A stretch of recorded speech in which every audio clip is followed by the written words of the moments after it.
届くべき超えている遥かなる調べ忘れじの物語 Welcome everybody to the Seiya Cosmocast. My name is Ramses, and I'd like to thank everybody for downloading the episode this week and participating in our discussions on Twitter and on Reddit. You can participate with us by replying on Twitter at STCosmocast and or using the hashtag #KeepBurningThatCosmos, or you can find the post on Reddit on our Saint Seiya. First things first, I'd like to start with a correction about last episode with the discussion of the anime heroes. After doing some research and seeing some of the stuff being posted on online about the anime heroes and what they showed at Toy Fair New York earlier this week, I can confirm that the retail price is not $19.99 but $24.99. And the only retailers as of right now that brick and mortar that we know of so far is going to be Target. Everybody else is going to be sold online through like websites like Big Bad Toy Store and also through Amazon. But do keep an eye out for any other retailer that might be distributing them in brick and mortar stores when they appear, like Walmart or GameStop. And speaking of New York Toy Fair, I want to get through some quick news about the Toy Fair. Unfortunately, we didn't see anything new from the anime heroes, mainly because the line has not even been released yet. So we haven't even seen anything new just yet. So any new news about any new figures would be held off until another time or another convention or another place. We'll know more information as time progresses with this line, but I do hope that they do announce more figures going forward. However, Funko, the creators of the Funko Pop lines, did announce a new line of Funko Pops based on Saint Seiya. They'll be releasing in June, and it will be only the first 5 Bronze Saints, which is going to be Seiya, Shiryu, Hyoga, Shun, and Ikki. Each of these Funko Pops will be standard size Funkos, but what they'll have something attaching to them, either a base or something along those lines that will have like their special effects, like all around them, so you can see them do their special attacks as with some transparent pieces. In addition, we do know that they did announce also a glow-in-the-dark variant for Ikki that will be sold at the United States retailer Barnes & Noble. And we do know for a fact that these figures will be released in June.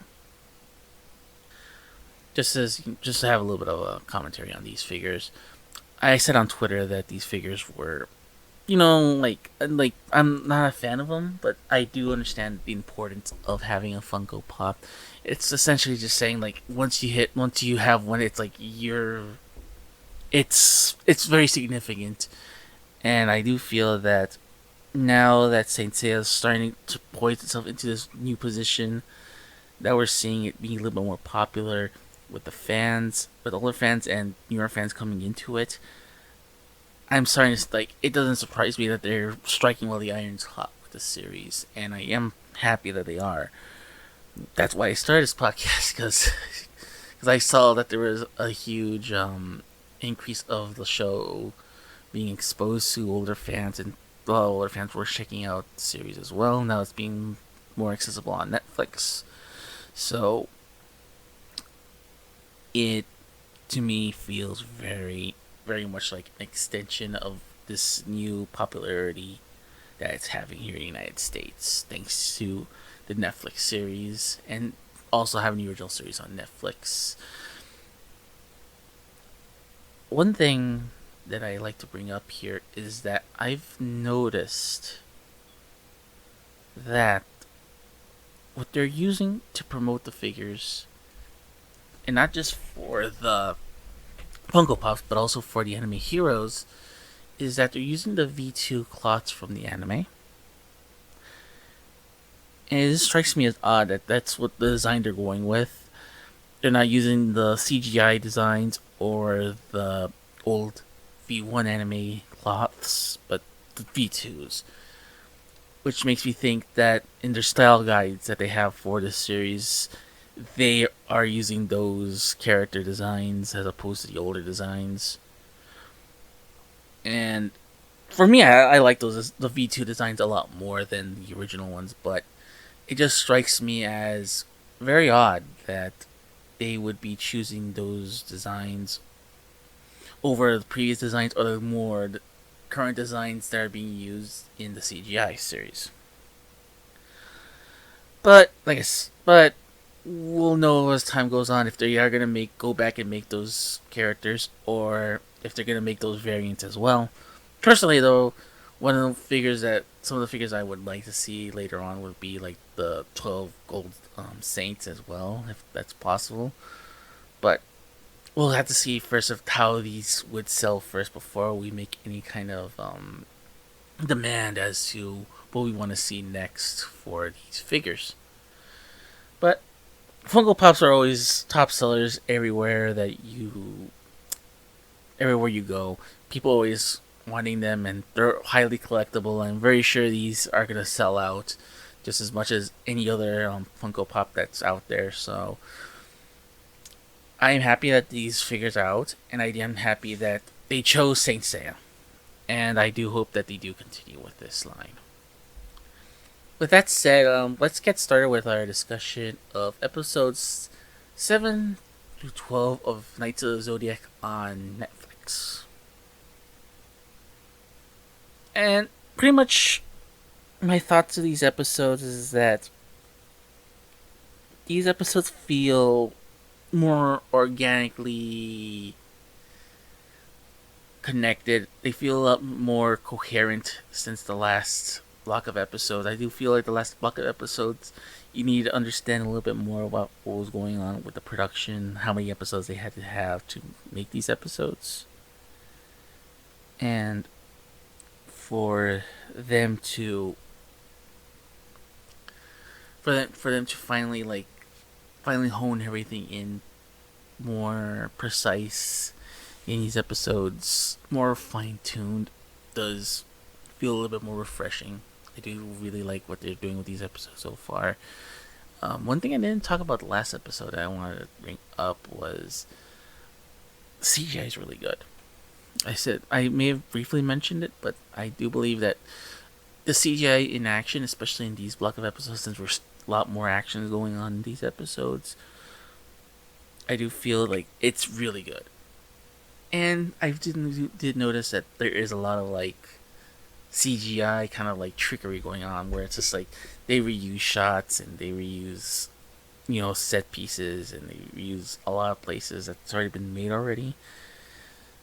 That way, it's it gives off this illusion that even though they're in different places, even though they're not in different places, it does look very, very much like they spent a lot of time in those places that they did make and worked on those on that design, a specific way of looking, to the point that even it looks like a movie. It looks like a movie. And one of the things I've noticed is that recently the Netflix started putting up the Dragon Quest movie, the CGI Dragon Quest movie, and also the CGI Pokemon movie.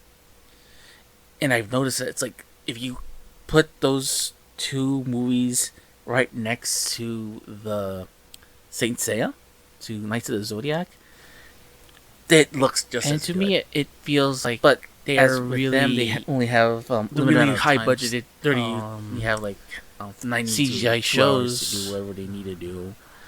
Saint Seiya has to do all these things in a block of episodes of 30 minutes. And to me, I feel like it feels like a higher budget CGI movie. Feels a little bit more with the way that they're doing this show, as opposed to it being just a CGI show that's just being shown on Netflix or with a reduced budget. So it does feel like, in one hand, it does feel like they're cheating a lot of places to get around the budgetary issues, but another is that they make very good use of the animation, so much so that it feels like a higher budget show or a higher budget movie for that matter. Thus, it feels a little bit more grandier, like they put more effort into it. And story wise, I did feel like the fact it's like now that we're seeing a little bit more of the fights going on with the series, and we're also seeing how things are developing with the characters. And furthermore, we're seeing not just how the characters interact with each other and how their relationships are. Not only that, are we seeing how the characters are acting with one another and also the relationships going forward with one another, but we're seeing also how things are going to be going forward with like the fights and stuff. Usually with like any shonen series, it usually falls into like power levels and just power creep and all that stuff. And Saint Seiya does not abide to those rules, unfortunately. It's very tact based. It's very technique versus power levels type of fighting, and we're seeing a lot of that. We're seeing like a lot of weaker characters take on more stronger characters using their wits and using their abilities and stuff like that, using what they have in their own toolboxes to take care of what's going on, as opposed to brute forcing an issue until they win. And that's something that's going to become very apparent going forward if you know the series. And I do feel that they did a good job, like putting those pieces together to make sure that the viewer knows what they're going to get into with these fights and how these fights are going to be playing out. That it's not like Dragon Ball where everybody's going to start powering up and do different things, but it's more like how they use their techniques and how they piece everything together. It feels more like JoJo's Bizarre Adventure as opposed to Dragon Ball, and I do appreciate that they're doing that, that they're going that route, and that's something that has not changed whatsoever with the series. So I'm really happy about that. The only issue I do have going with the series is that I do feel that the garage stuff does feel tacked on. I do agree with a lot of commentaries that people who didn't like it really do feel it felt like it was unnecessary. And well, I'll defend it. I'll defend it in part one. Part two, it does feel like all of a sudden they had to find a way to get rid of these characters to progress the story forward. And for me, like watching it does feel like it was like a last minute thing. Like, oh, we have to give some sort of conclusion with these characters. And be it, I do understand why they did this. It goes back to the whole thing where it's just like it's not them using power creep to defeat an enemy, but them using their own wits and then showing a little bit of self-sacrifice.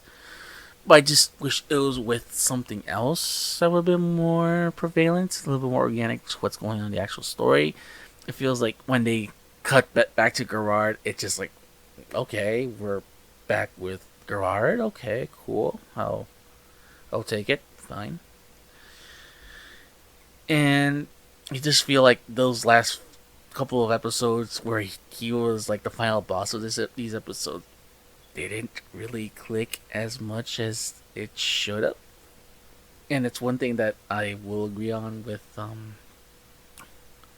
lot of people that have been watching the series, that do agree that the series having these enemies very much kind of like dragged on the series for a little bit. So I will agree on that and that it it should have been a little bit more obvious, or they should have found a different way of handling it, but that's the decision they did. And I see why.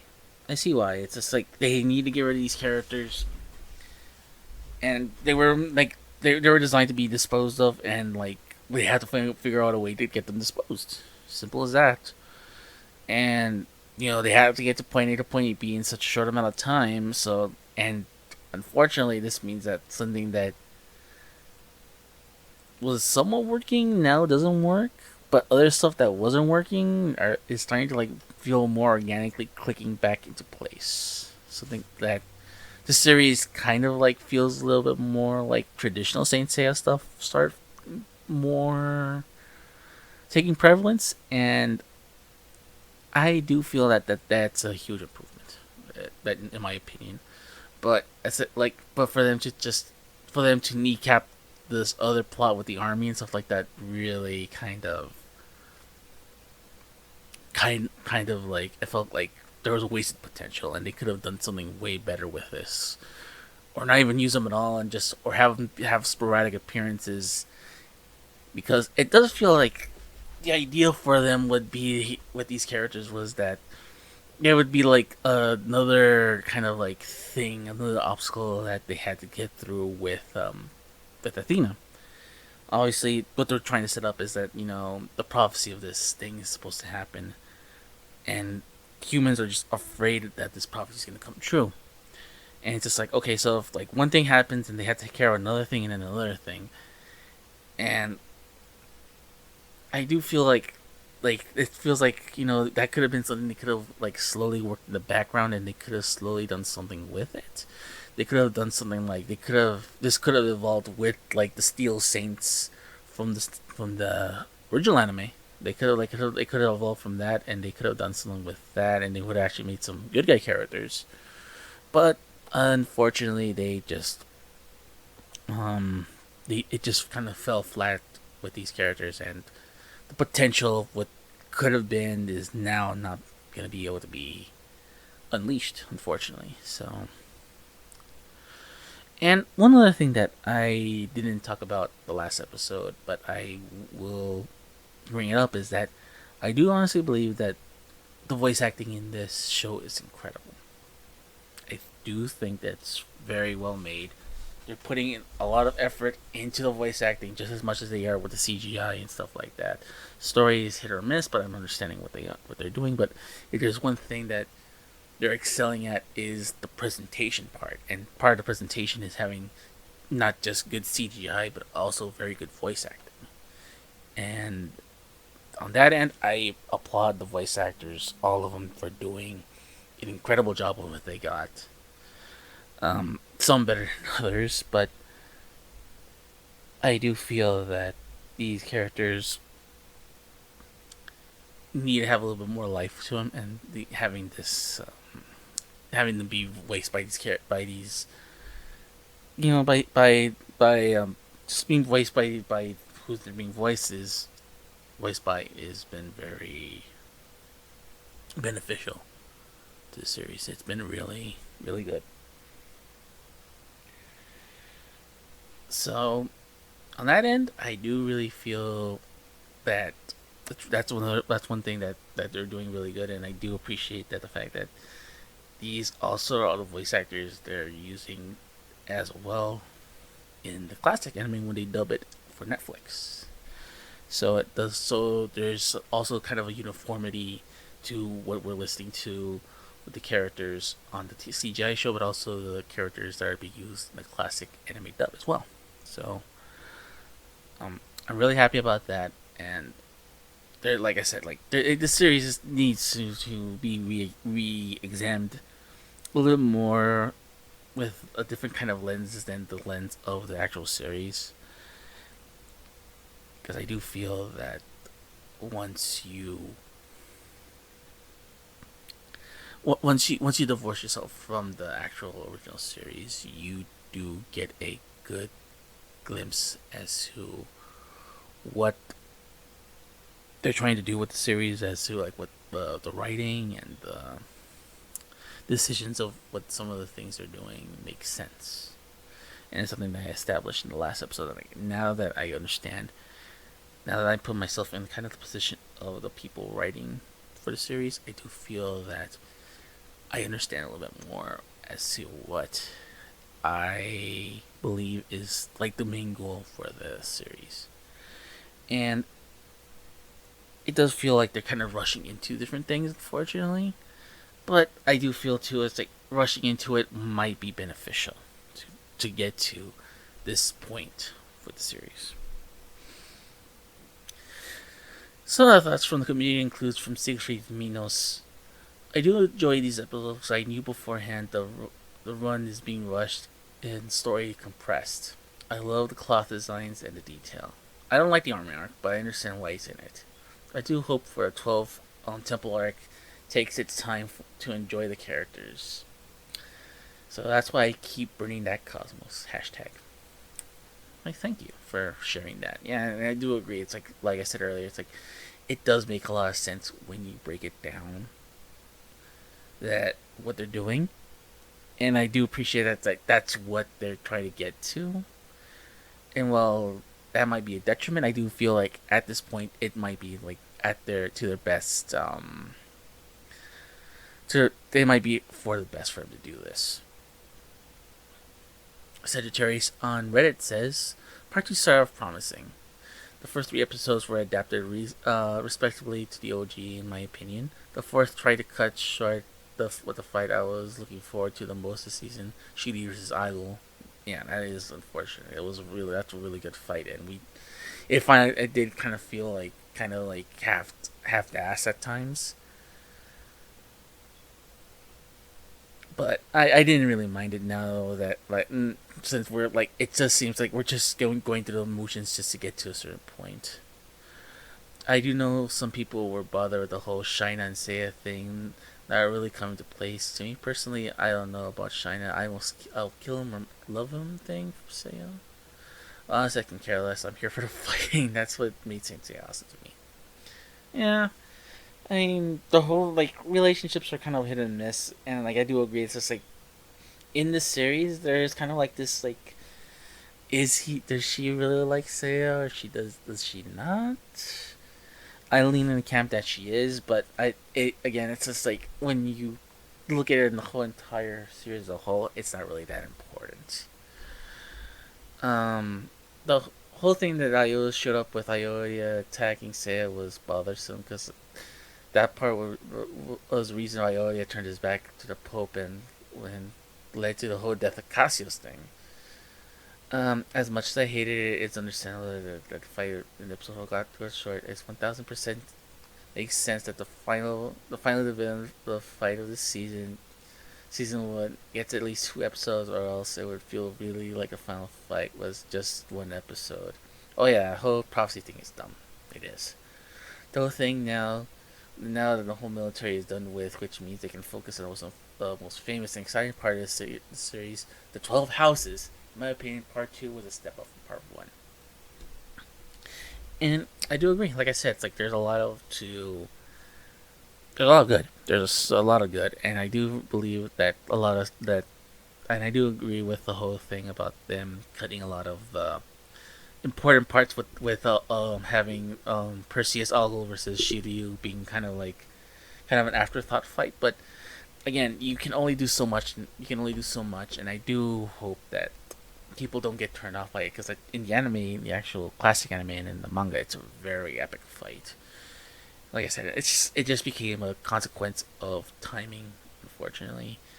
And like I said, it's like when you're trying to juggle like what's going to be shown, what's not going to be shown, what will be used and what's not going to be used.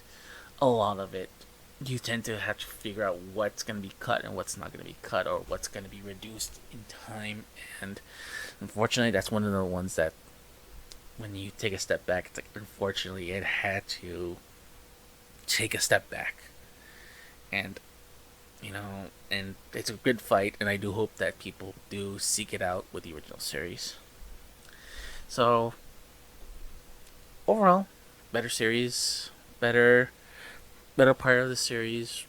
I'm excited to see where the series goes.